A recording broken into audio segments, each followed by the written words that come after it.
Hello and welcome everyone. This is GRRSP batch 11 and I'm Dr. Smitesh Padte and thank you so much for joining us today in this short introduction video of how to use Rayan AI effectively. Rayan is a very powerful tool and I'm sure the guys will realize this when we go through the phases of data screening in a systematic review.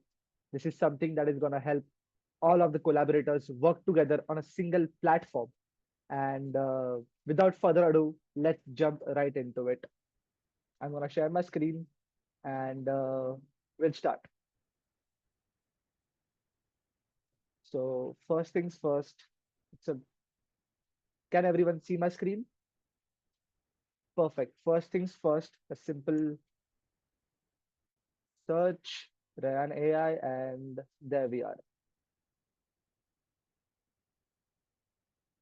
For those who are new, you guys sign in or sign up for your account.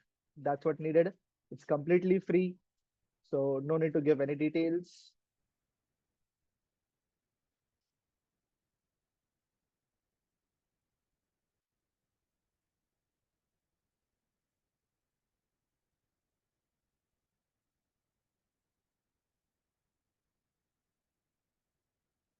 And it's slow, so that works well. All right, we are in. So this is the basic layout.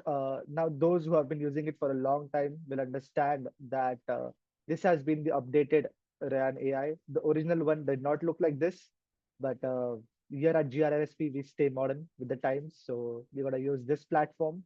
And they have some really cool updates, which I'll walk you through. So let's start with the very basic. We're going to create a new review and we're going to have collaborators join in for this. So first things first, we are at the home page, and those who already have active reviews, we can see it here. And those whose reviews have been for a long time archived or unworked on, they go right here. Now, for a new review, let's see.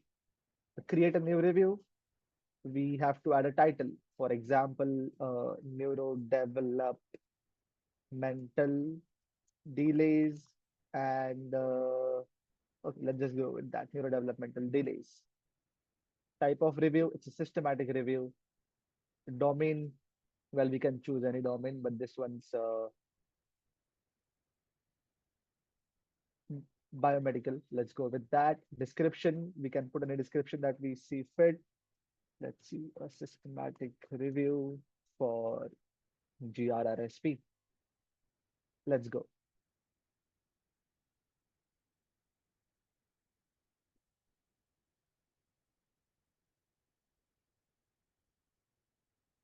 Ooh. This is the interesting part. Upload files. So for this, we can either skip this and come back later, or we can do it right here. Let's do it right here, and then I'll show you again how to do that later also. So what do you mean by files? By files, we mean the articles, your entire search results. Now, at this stage, I'm pretty sure you guys must have your search strategy and you might guys might have your articles, be it 200, 300, 400, or 500. Uh, let's go. Dr. Kamath has been amazing in allowing me to use her search strategy as an example, and I'm going to walk you through PubMed for starters. So this is your basic PubMed, uh, and I'm going to use a search strategy. For example, and a simple copy paste, and let's go, a search. So we have our results. We have 248 results, okay? And we need this in Ryan. So how do we go about? Step one, save. All results, format. Now, Ryan accepts a whole bunch of format, but I always found PubMed to be a more comfortable one. So you guys can go with CSV, but this one works. So we create file and your citations should start downloading shortly. There we are. So now that we have our file, we go here, select our file, and there it is. We open and it starts getting uploaded. Couple minutes and we are done. Continue. Now this is the amazing phase. We need collaborators, obviously, because this platform we have multiple co-authors working together. So we're gonna add some collaborators right now. I'm gonna go with people in this meeting. Mm, let's pick up. Yep, let's pick up Dr. Kamath. Then we can pick perhaps one more, just for an example. Mm, Dr. Deshmukh. Perfect. All right. Mm, they are collaborators, reviewers, viewers. Now, the amount of access depends with this. A reviewer can just see the files, they cannot make changes. For example, they cannot add or delete documents. A viewer can do neither, just see the review. A collaborator is someone who gets complete access along with you. Now, add a message for them. Hey, please join in. A simple short message should do. And there we go. Invitation sent. And this is it. This is your home page with the review. All right. So you guys will need to, we can invite members again alone if we have, but see, we already have two members right here. The invitations go straight to your email. So please be sure to accept them. Uh, let's see. And now we can add a reviewer from here too. So for example, let's go one more. Dr. Arshad, a collaborator. Hey, please join in. There we go. Short and sweet. And think we have our collaborators right here. So how do we go about? Let's see. We have overview, review data, and screening. Now, AI Assistant, my bad, is a new tool, which I don't think we might have complete access to yet. It's in the paid version, but we guys are okay with the free version for now. So let's go to the next step, review data. Now, this is the meat of it. The 248 articles that PubMed gave us are right here, all ready to review it, and you can click and see on each and every one of them. Now, the first thing, detect duplicates. It's a brilliant function, but I'm going to show it with a step better. I'm going to show it with another database, which is what exactly you guys will be using for this systematic review, at least two databases. So we can start with the basic screening tool. How does it work? Well, it works in a very, very simple way. That's the beauty of it. At the screening phase, you see your abstract and you go through it. Let's see what point do we need. For example, I'm reading through this abstract and I'm like, hey, I want this. So that's it, my name and green. That means I have approved of this. Now, for example, uh, Dr. Kamath or Dr. Zara, if you guys can access it at their own thing, it would be amazing. Because when you guys reach this in your screen, then you guys have an option to decide on this. So perhaps if I exclude it and Dr. Zara approves it, then it will show me in red and Dr. Zara in green. That's exactly how you go down. For example, if everyone has it excluded, this will go in the excluded pile. If everyone has it included, it will go in the included pile. Now, there's a maybe pile too. Why is that? Well, it's simple. I have some doubts with this article. I do not know if it can be included or not. And the final decision would perhaps be a group decision during a meet, or it can be a decision of the first author in this paper. So the maybe pile will have, for example, 2025 articles, and the lead author can make the decision in the maybe pile. Beautiful and simple. Yes, no, maybe. And we can see all of people, everyone who is working in this review has the decision, has the right to make a decision in this article. Now, couple of features before we add another database to it is the blind feature. Now, the blind is on in this. That means I will have no idea what other reviewers are making their decision so as not to sway my own decision. For example, uh, if I already see that Dr. Zara has approved of this one, then perhaps subconsciously I will be swayed to making yes that she has approved this, perhaps I can also do that. But when it's a blind on, that means that I will have no idea what other reviewers' decisions are, which means that each of them has been reviewed individually and there has been no swaying of decisions. So when I turn off the blind,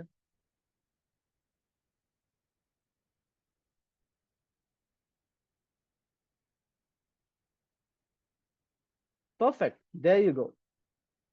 Now I can see that these two are included. Dr. Kamath has, and quite fast too, logged in and included this in the yes file, and now this will go in the conflict file. At the end, when we have to make a decision, perfect. So now we have all the articles that are conflicted, and again, the decision can be made collectively as a group, or which is what we prefer the most, or by the first co-author, whichever one pertains. So very simple till now. But what's the main reason for using this? The main reason for using Rayyan is that it makes your life easier. And we're gonna show a beautiful function called detect duplicates. But for that, again, I'm gonna need Dr. Kamath's help with, let's say, a science direct.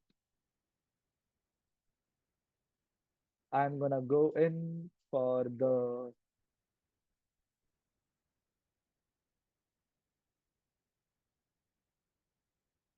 second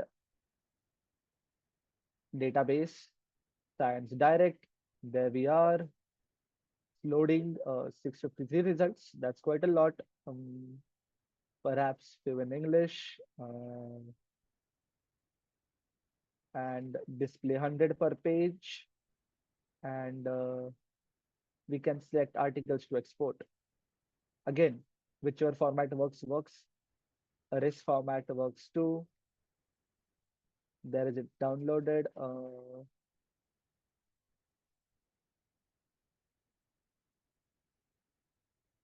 Page 2. Again, export. For example, page 3. Export RIS format. There we go. So now we have 3 formats here ready, locked and loaded.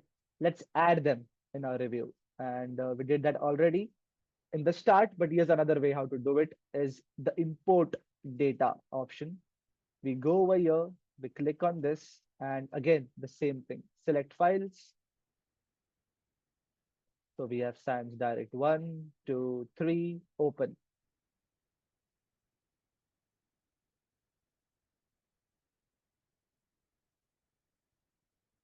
Continue. The same thing, it's gonna get uploaded super fast. And there we go.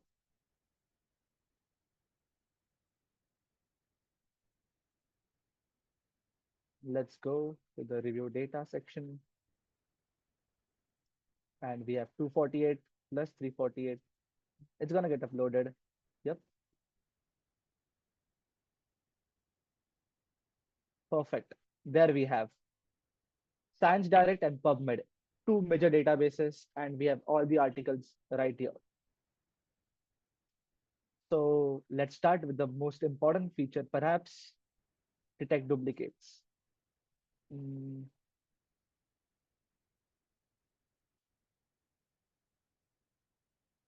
oh, Ryan will find all duplicates and organize them. Okay, that's what we want.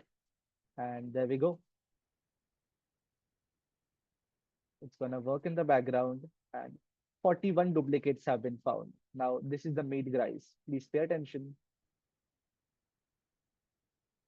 Rayan AI is telling us that we have 41 articles that are exactly same or some percentage similarity. Now, how same they are? This is the answer. 94% similarity. That means there are two articles with 94% similarity. That means they are the same articles. Now, a research paper can be uploaded to multiple domains and it is available. Perhaps the same paper is available in PubMed and the same paper is available in Science Direct. We don't need that in our systematic review. We need that one paper. Now, this is going to bloat your search results. So, for example, if you have, for example, 248 on PubMed and 300 in Sans Direct, it's showing there's a possibility that 44 out of those are the same articles. So the real number of original articles is much less than that. So let's go ahead with this. Mm, Resolve duplicates.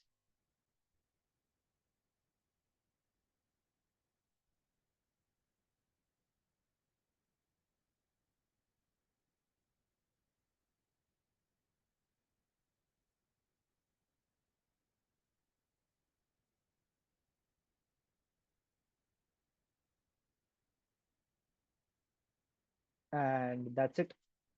Look at this. It's going to keep comparing articles, this and this. Now, in the end, it's our job. Is this the same article? Let's see. Understanding the consequences of thyroid is the same article. So we have an option, either keep the left, keep the right, or keep both of them. Let's understand this again. They're comparing, it's going to compare every duplicate that it finds. A 94% similarity, that means it's almost the same article. So I'm going to keep just one of them. It doesn't matter which one. So I'm going to keep the left article. The right one is going to go in the discard pile. Let's go again to the next one.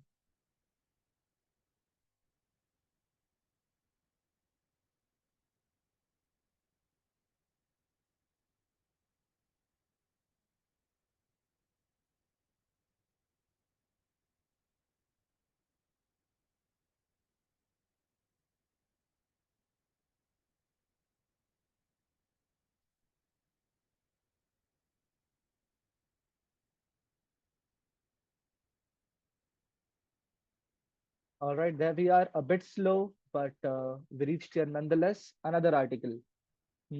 Let's see, 96%, no, 81% similarity. Is it really similar? Okay, this one doesn't even have an abstract, but and the PubMed IDs are different too. So I would not like to make a decision right now. I don't think that they are duplicates because even the authors are different. So we keep both articles and go ahead. It's as simple as that. Now two are done, 39 are left. There's a great question. Can we use an auto duplicator? It's a new feature. It's as new to me as it is to you guys. And we're going to try it out right now. Another great question. What happens in case of multiple duplicates? Now, this has happened. It's going to show all the three in the same screen. One, two, three. Choose either one of those. Our job is to have only one of those. Now, can we run an auto resolver? Percentage level. Wow, this is new. So let's see that. I want to set a percentage level that the minimum similarity should be 95%.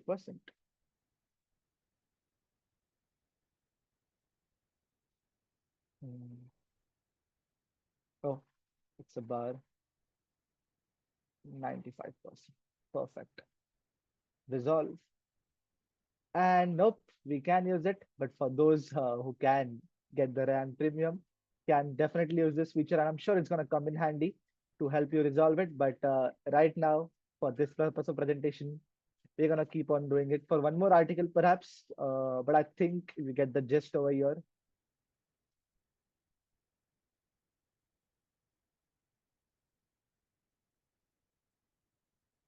Now, do note that this is something that any collaborator can do, but not a reviewer or a viewer.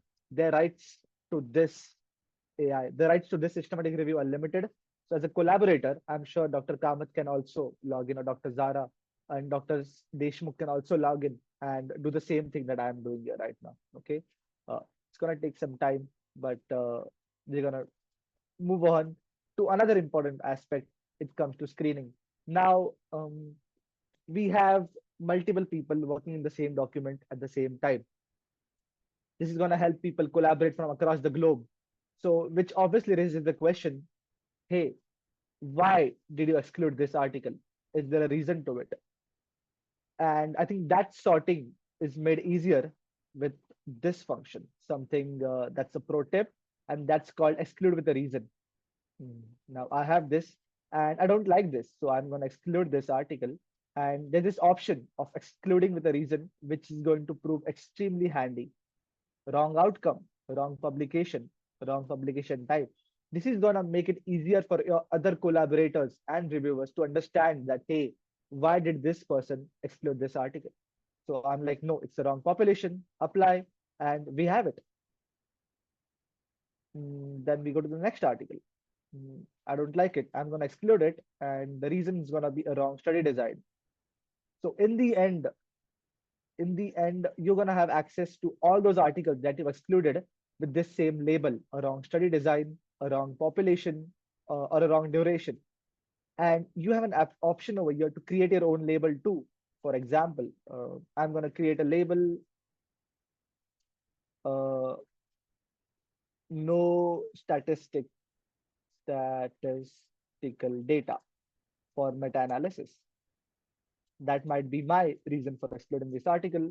And I'm going to have a label for this and apply it.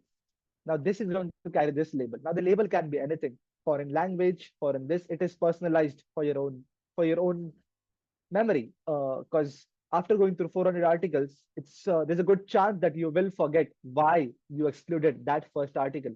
And a label is a great way to make sure that you remember why we can exclude it. Mm, Plus, I'm sure there was a feature. Mm, Perfect. Filters. Now, it's at this section right over here in the end at the screening, filters. Now, what this is going to do is make our life even easier. Pay close attention. It's going to search for these important keywords in all the abstracts. And there are some common keywords for exclusion in vitro. Not in this, perhaps not in this, but there are a lot of meta systematic reviews who perhaps do not want in vitro analysis. They want cohort studies or they want randomized controlled trials. So when I click in vitro, it's going to show me only those abstracts which have the word in vitro in them, making my life even more easier. So let's see what this study shows. Mhm. It shows that this is an in vitro study, and okay, I can't read the abstract for this one, perhaps another one. Yep, there we go. Now, this is an in vitro study, latest knowledge. I read it and I'm like, hey, this is an in vitro study. I do not want it. Exclude. Label in vitro. Simple. Or I can even exclude it with a reason. Wrong population. This is going to make my life easier. In vitro studies or animal studies, for example. Now, bear in mind, you guys are going to have to go through lots of articles, 500. So these filters are your best friend. You guys want to exclude articles quickly, get these filters in line, in vitro, animal, and 95% to my experience, they match. So let's go with this one, methylphenidate. Animal studies have shown potency and we design for parameters from patients, but this one, now bear in mind, this one might have the word animal, but this is not an animal study. This is actually a human study, which was done. So for this, I need this article and I include this. Bear in mind, filters are for your reference. They are not going to help you automatically exclude articles. That's how you might miss important articles for your systematic review. Please use the filters appropriately and consciously to help you. They are an aiding mechanism. They should not be used to automatically include and exclude an article. But in the end, at this point of screening, you guys are going to have to go through the abstract and then understand, is this document pertinent to me or not? Mm, Now, for example, let's see. We have piles, another small feature before we round this up. Uh, we have all the articles, we have the undecided ones, the excluded ones, the maybes, and the conflict ones. Uh, Even now, pro tip, perhaps something I learned from my experience is that even when you are including an article, make it a habit to add a label to it. It can be anything, because this is going to help you in the next phase of a systematic review. which is data extraction. For example, okay, all three of us love this article. Brilliant. But I'm gonna go a step ahead and add a label that has that data.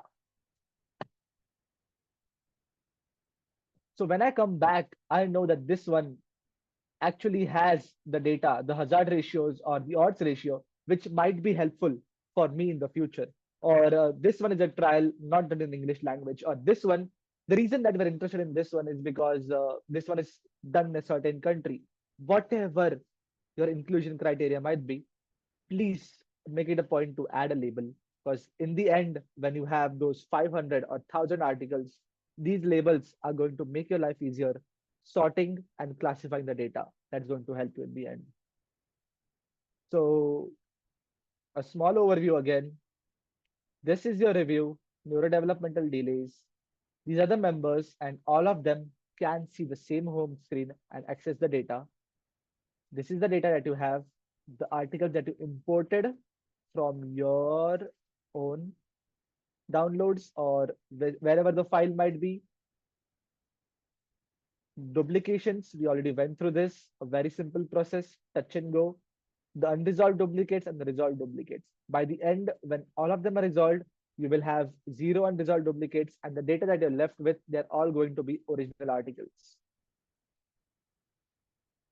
Mm, One last thing before we perhaps wrap it up is that, yep, we can also see how many decisions are done by our collaborators. Now, this is a great way to make sure that people are working on this with you. So, for example, it's a huge document, right? So, the goal is to have it screened by at least 2 to 3 collaborators for a very robust and an effective data.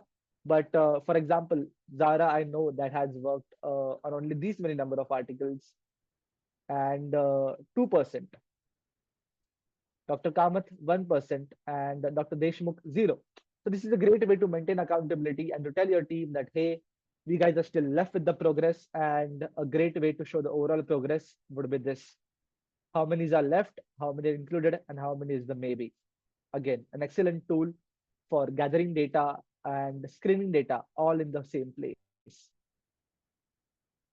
So I think that pretty much is it. We also have some new features, which I'm sure you guys can go into, a title and abstract view, perhaps only title, which I don't suggest. Please read through the abstract. You guys will not be able to exclude articles on title itself. Do we have any questions?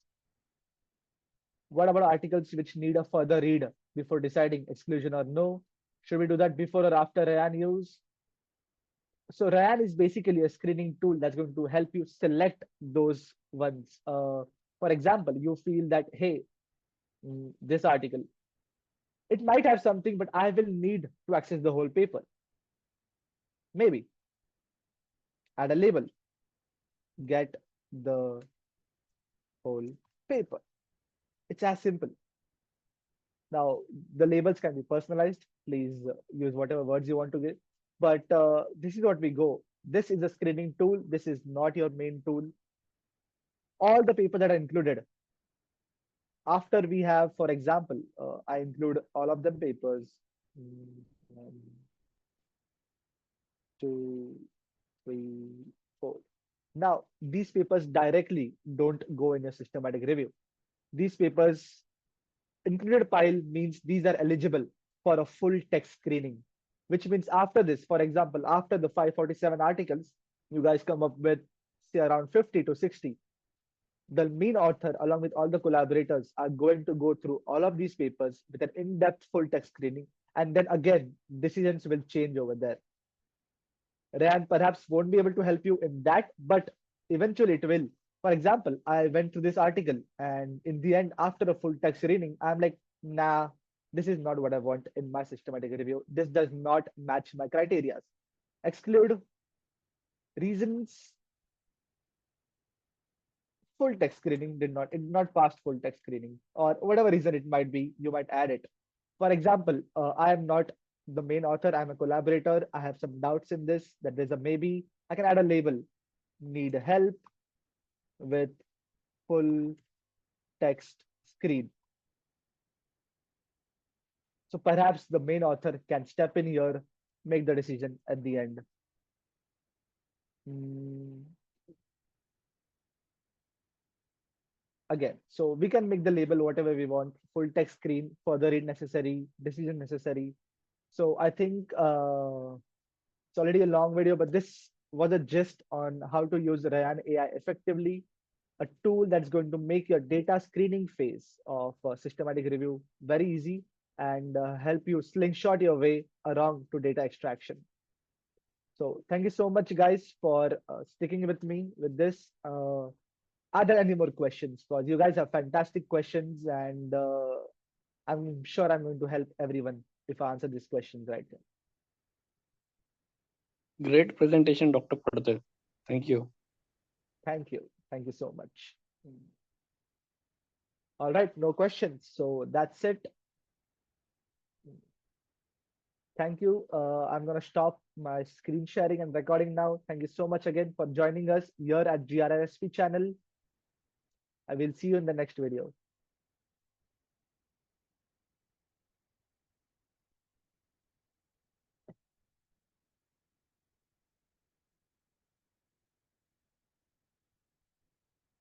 Yeah, about the blind, I had that question as well. Mhm. So, for the main reviewer, I mean, at what stage would you want to see what